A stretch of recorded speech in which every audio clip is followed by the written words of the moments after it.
Hello student, कैसे हो बेटा। तो बेटा आज के इस वीडियो लेक्चर में हम reaction mechanism second race number 8 Allen race number 8 उसका भी पार्ट फर्स्ट, जिसके अंदर हम ESR रिएक्शन के बारे में डिस्कस करेंगे।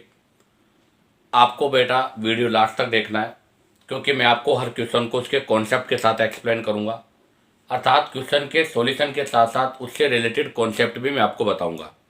अर्थात किसी क्वेश्चन को सोल्व करने के लिए हमें किन किन कॉन्सेप्ट की रिक्वायर्ड होती है उनके बारे में मैं यहाँ डिस्कस करूँगा। और जिनको रिवीजन करना है उनको रिवीजन करने का एक बेस्ट मेथड है कि ऑर्गेनिक का रिवीजन हमेशा कभी भी करना हो तो किस तरह से किया जाता है। तो देखिएगा, तो अब जो हम डिस्कस कर रहे हैं वो हम डिस्कस करेंगे ESR रिएक्शन के बारे में। उसमें आपका फर्स्ट क्वेश्चन है correct order of rate of EAS electrophilic aromatic substitution. तो आपको बताना है कि इलेक्ट्रोफिलिक एरोमेटिक सब्स्टिट्यूशन रिएक्शन के लिए रिएक्टिविटी का ऑर्डर क्या होगा। तो सबसे पहले मैं इसको एक्सप्लेन कर देता हूँ बेंजीन रिंग के ऊपर। आप देखिएगा बेंजीन रिंग है, इस पर हम इलेक्ट्रोफाइल का अटैक करना चाहते हैं। आपको पता है इलेक्ट्रोफाइल क्या होता है, इलेक्ट्रॉन डेफिशिएंट होता है।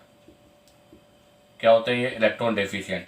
इसलिए इनका अटैक जो भी होगा ये अटैक करेंगे ऑन मोर इलेक्ट्रॉन डेंसिटी पर, ये हमेशा मोर इलेक्ट्रॉन डेंसिटी पर अटैक करेंगे।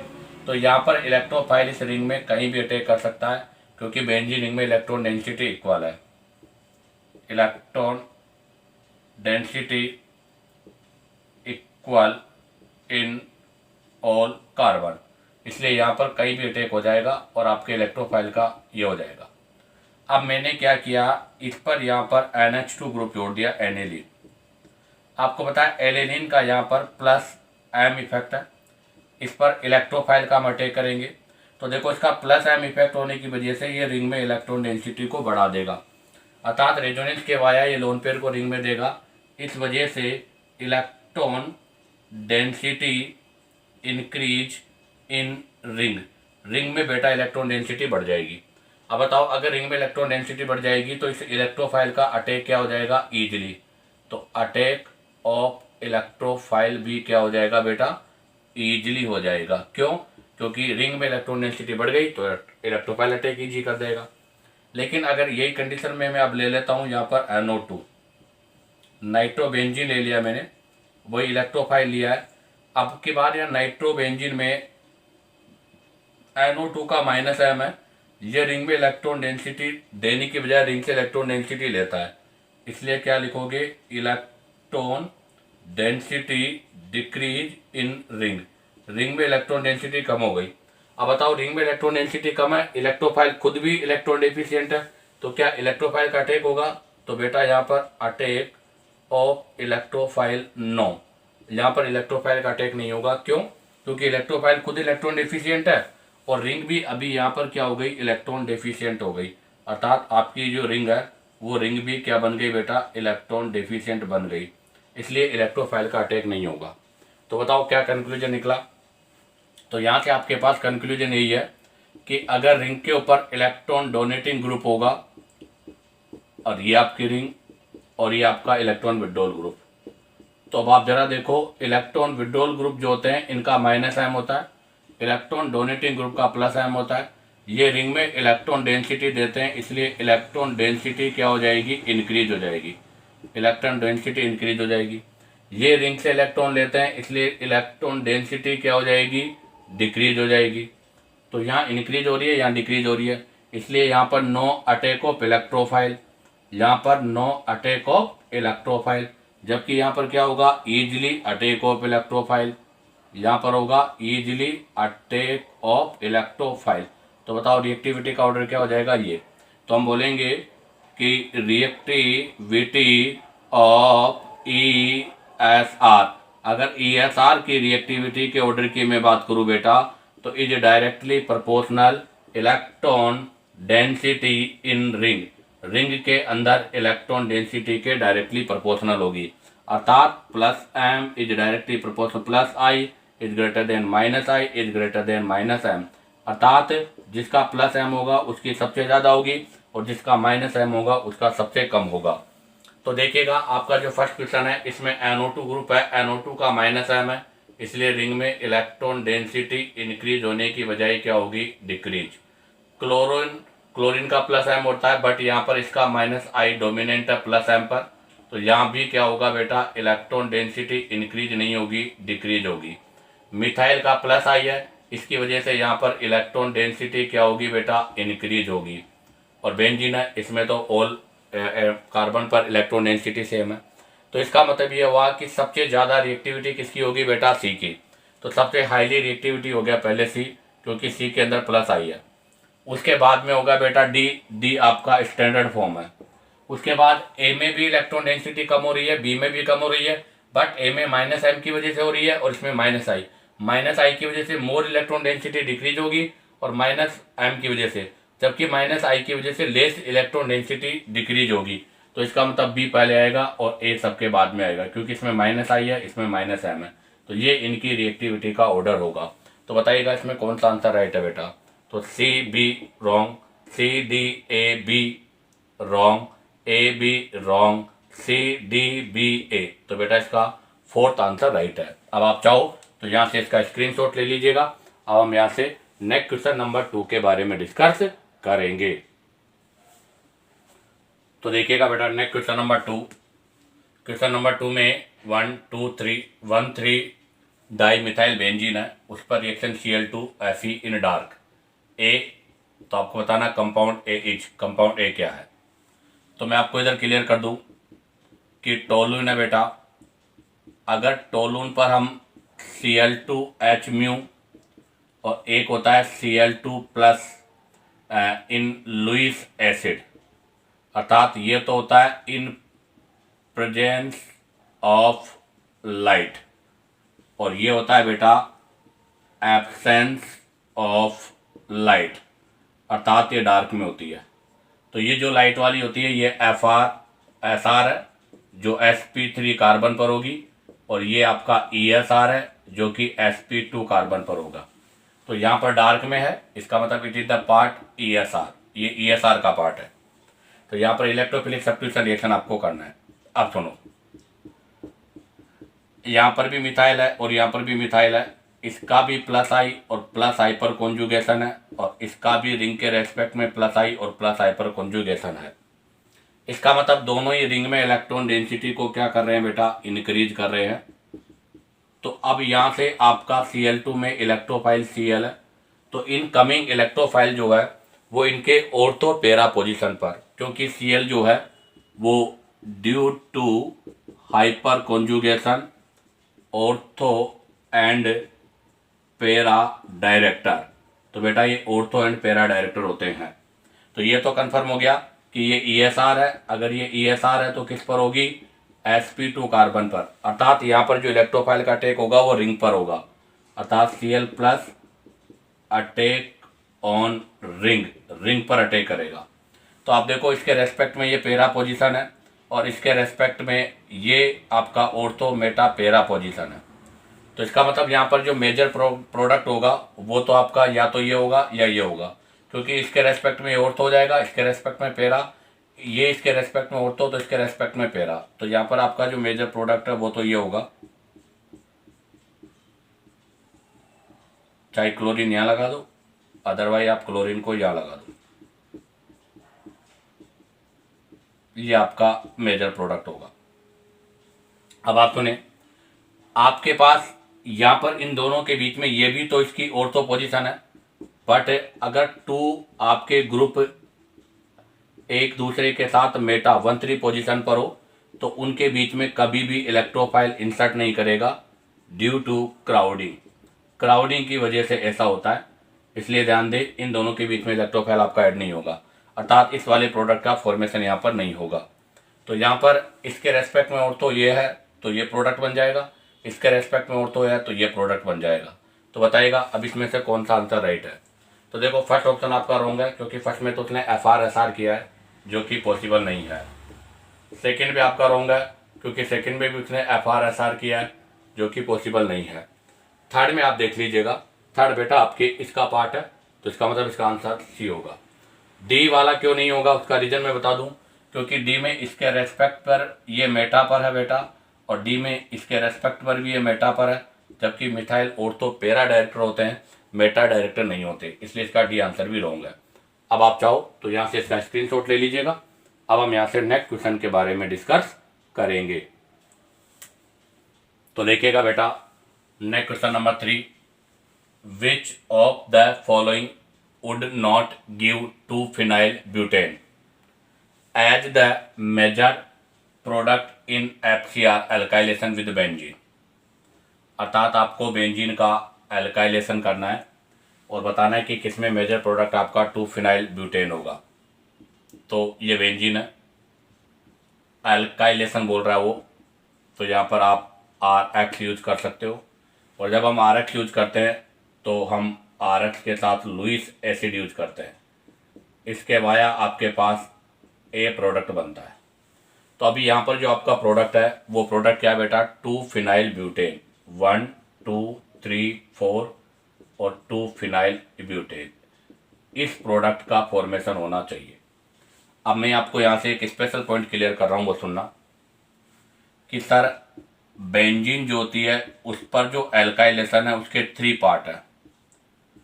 एल्काइलेशन ऑफ बेंजीन अगर मैं बात करूं, अर्थात बेंजीन रिंग पर एल्काइल ग्रुप का ऐड होना 3 टाइप से पॉसिबल है। उसमें से सबसे फर्स्ट है RX एल्किल हैलाइड, वो भी किसके साथ, in presence of anhydrous zinc chloride ले लीजिएगा या फिर AlCl3 ले लीजिएगा, लुईस एसिड। सेकेंड है बेटा ROH एल्कोहल, और वो भी किसके साथ, in presence of concentrated H2SO4। और थर्ड आपका है एल्कीन, और वो भी किसके साथ, in presence of HF acid के साथ। बेटा इन तीनों ही रिएक्शनों में आपके पास एल्काइलेशन होता है, अर्थात FCR रिएक्शन होती है और उसके वाया एल्किल बेंजीन का फॉर्मेशन होता है। तो इसका मतलब ये तो क्लियर हो गया कि इसमें आपका सेकेंड ऑप्शन भी होगा, थर्ड भी होगा, फोर्थ भी होगा।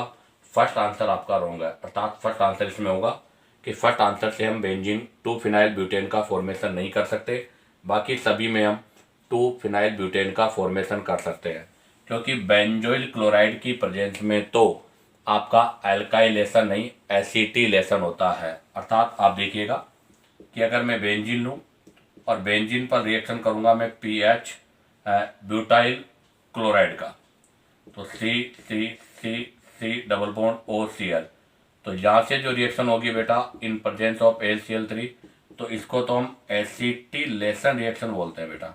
क्या बोलते हैं, एसिटिलेशन रिएक्शन, जिसमें ये प्लस है ये माइनस है। जब ये इस पर अटैक करेगा रिंग पर, तो देखो बेटा रिंग पर अटैक होगा यहाँ से, तो ये तो हो जाएगा C double bond O C, इसका फॉर्मेशन होगा। और इस पर अब रिएक्शन करेंगे zinc amalgam in presence of concentrated HCl, इसको बोलते हैं बेटा क्लीमेंसन रिडक्शन। क्या बोलते हैं, Clemmensen reduction. It is the responsible for carbonyl group to methylene, अर्थात कार्बोनिल ग्रुप को ये मेथिलीन ग्रुप में कन्वर्ट करता है। इसके वाया आपके पास यहाँ से जो बनेगा प्रोडक्ट वो ये बनेगा, अर्थात यहाँ से आपके पास प्रोडक्ट 2 नहीं 1-phenyl ब्यूटेन का फॉर्मेशन होगा। क्यों, क्योंकि आपके पास यहाँ से जो इलेक्ट्रोफाइल बनेगा C डबल बॉन्ड O, ये इलेक्ट्रोफाइल है। तो ये इलेक्ट्रोफाइल ऑलरेडी रेजोनेंस स्टेबलाइज है। ये आपका जो इलेक्ट्रोफाइल बन रहा है बेटा ये स्टेबल बाय रेजो है, और स्टेबल बाय रेजो होने की वजह से यहाँ पर रीअरेंजमेंट जो है वो पॉसिबल नहीं होगा, इसलिए यहाँ पर आपका प्रोडक्ट 1-phenyl ब्यूटेन होगा। और वैसे भी उसने एल्काइलेशन के लिए पूछा, ये सारा प्रोसेस तो एसिटिलेशन है, इसलिए फर्स्ट आंसर आपका राइट है। अब मैं इन तीनों रिएक्शनों के बारे में भी आपको डिस्कस कर दूं। तो देखो हम फर्स्ट ले रहे हैं बेंजीन। बेंजीन का रिएक्शन करवा रहा है सर वो एन ब्यूटाइल क्लोराइड के साथ। तो देखो C और Cl, ये होता है एन ब्यूटाइल क्लोराइड। यहाँ से आपके पास जो इलेक्ट्रोफाइल बनेगा वो इलेक्ट्रोफाइल पहले ये होगा 1 डिग्री का, बट यहाँ से रीअरेंजमेंट होकर ये 1 डिग्री किस में कन्वर्ट हो जाएगा 2 डिग्री में, और यही इस रिंग पर अटैक करेगा। इसलिए यहाँ से आपका जो मेजर प्रोडक्ट होगा बेटा वो मेजर प्रोडक्ट ये होगा। अब नंबर 2 है 2 ब्यूटेनॉल, 1 2 3 4 2 ब्यूटेनॉल।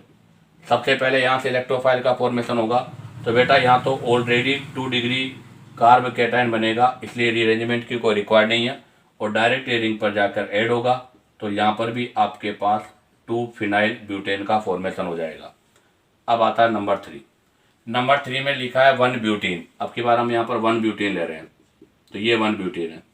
यहाँ से जब इलेक्ट्रोफाइल होगा तो बेटा यहाँ से भी आपका डायरेक्टली 2 डिग्री कार्ब कैटायन का फॉर्मेशन होगा, इसलिए रीअरेंजमेंट की कोई रिक्वायर्ड नहीं है। और अगेन वही आपका जो प्रोडक्ट है वो 2 फिनाइल ब्यूटेन होगा। तो इस प्रकार से इन तीनों में ही आपका सेम प्रोडक्ट होगा, बट आपके फर्स्ट में नहीं होगा। और वैसे भी फर्स्ट आपका एसिटिलेशन का पार्ट है और आपके रिमेनिंग BCD एल्काइलेशन का पार्ट है। तो ध्यान रखना बेटा, एल्काइलेशन एल्किल हैलाइड के साथ लुईस एसिड की प्रेजेंस में, एल्कोहल के साथ कंसंट्रेटेड H2SO4 की प्रेजेंस में और एल्किन के साथ HF की प्रेजेंस में होता है। अब आप चाहो तो यहाँ से इसका स्क्रीनशॉट ले लीजिएगा। अब हम यहाँ से नेक्स्ट क्वेश्चन के बारे में डिस्कस करेंगे। तो देखिएगा बेटा, नेक्स्ट क्वेश्चन नंबर 4, ये आपको स्ट्रक्चर गिवन है, इस पर Br2Fe का रिएक्शन करना है। तो इसका मतलब it is the part of ESR, ये भी ESR का पार्ट है। Major product of the above reaction, आपको बताना है इसमें मेजर प्रोडक्ट क्या होगा। तो देखिएगा, इसमें मैं मेजर प्रोडक्ट आपको आइडेंटिफाई कर रहा हूँ।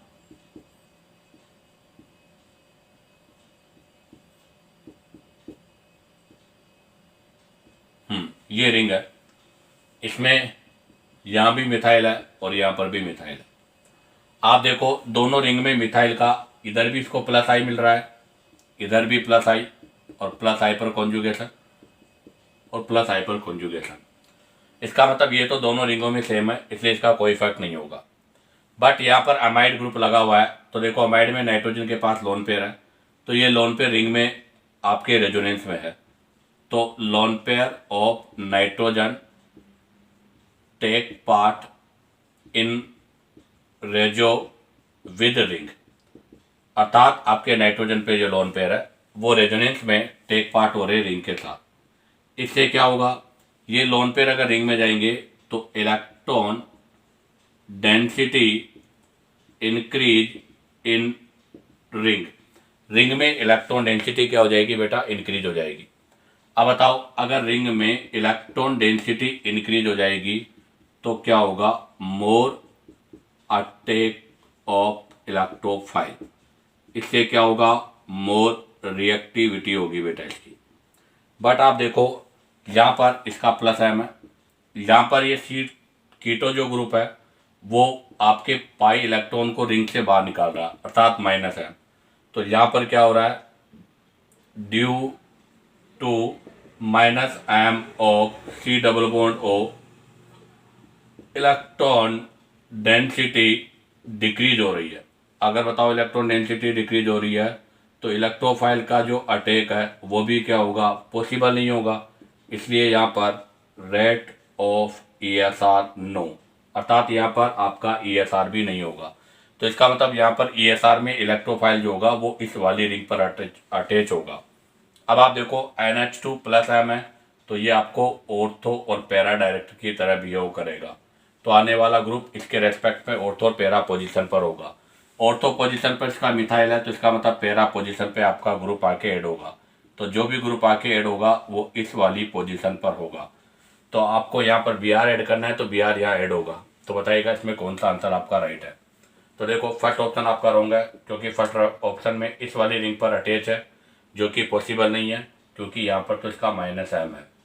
सेकेंड वाली रिंग में भी यहाँ पर इसका माइनस एम है और इस वाली रिंग पर अटैच है, ये भी पॉसिबल नहीं है। थर्ड वाली रिंग में देखो आप, आपके फर्स्ट वाली रिंग पर अटैच है, इसका प्लस एम है, बट इसके रेस्पेक्ट में ये मेटा पोजीशन पर है, जबकि NH जो होता है वो मेटा डायरेक्टर नहीं ऑर्थो पैरा डायरेक्टर होता है, इसलिए ये भी रॉन्ग है।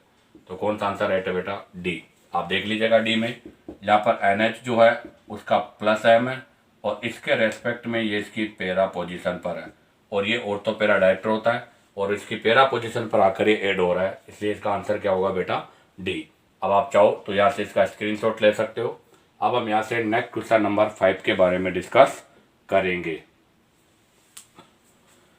तो देखिएगा बेटा, next question number 5, the compound P, Q and S, ये P ये Q और ये S है, were separately subjected to nitration using concentrated HNO3 concentrated H2SO4, अर्थात इनका नाइट्रेशन करना है, जिसके लिए मैंने concerted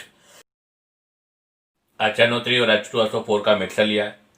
the major product formed in each gas respectively each, आपको बताना है कि प्रत्येक के अंदर क्या मेजर प्रोडक्ट बनेगा। तो इसके लिए मैं पहले आपको कुछ रूल बताऊंगा। तो रूल नंबर वन यह है कि अगर मान लो आपका 1 इलेक्ट्रॉन विड्रॉल और आपका 1 इलेक्ट्रॉन डोनेटिंग ग्रुप है,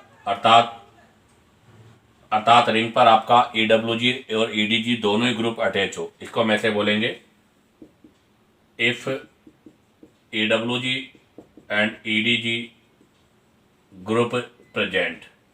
अगर आपके दोनों ग्रुप प्रेजेंट है तो ऐसी कंडीशन पे incoming electrophile according to EDG group, electron donating group के अकॉर्डिंग होगा बेटा।